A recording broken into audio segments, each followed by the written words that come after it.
Je veux évidemment parler du vieillissement de la population, comme tous les autres départements et sans doute plus encore à La Réunion. La population, dans les 10 prochaines années, va être amenée à vieillir, ce qui va nécessairement générer de nouveaux besoins en matière de santé, de structure. On sait d'ores et déjà qu'il y a 5 maisons de retraite qui sont en train de se construire à La Réunion, mais également sur le maintien à domicile, les soins. Donc là, il y a tout un pan, tout un secteur d'activité qui va forcément très sérieusement se développer dans les 10 années à venir. Et puis, on le voit là aussi déjà depuis 10 ans, il y a un autre élément majeur en matière de santé qui se profile, ce sont les maladies chroniques. Il y aura entre 10, 15, 20 000 personnes en plus touchées à La Réunion par un diabète de type 1 ou de type 2. Et il faut aussi souligner la forte évolution des technologies, des besoins. Certes, il y a le soin, mais tout autour, on voit évoluer ces 10 dernières années de fortes évolutions technologiques en matière d'imagerie, en matière de personnalisation de la médecine, en matière de prédiction. Et puis dans d'autres métiers, je pense notamment aux métiers du numérique ou de la technologie, où là aussi, en matière de santé, il y aura forcément des perspectives d'emploi et des pans entiers d'activités qui vont se développer.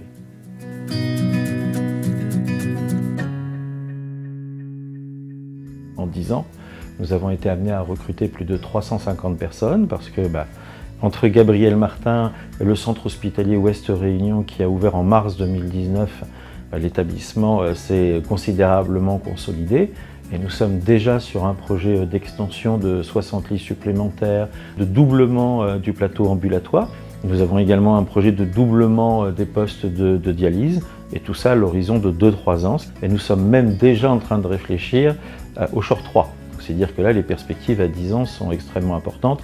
Puis en matière de santé mentale, nous aurons la chance d'inaugurer très bientôt les nouveaux centres médico-psychologiques, c'est-à-dire dit plus simplement les endroits où les personnes dans les villes vont consulter en matière de santé mentale. On va refaire dans les 2 à 3 ans qui viennent l'ensemble de nos structures. Là aussi, les moyens ont été considérablement renforcés. Donc en matière de santé mentale, pour le PSMR, là aussi les projets sont extrêmement importants, sans oublier les 2 ou 3 unités d'hospitalisation qui seront également nécessaires dans les 10 années à venir.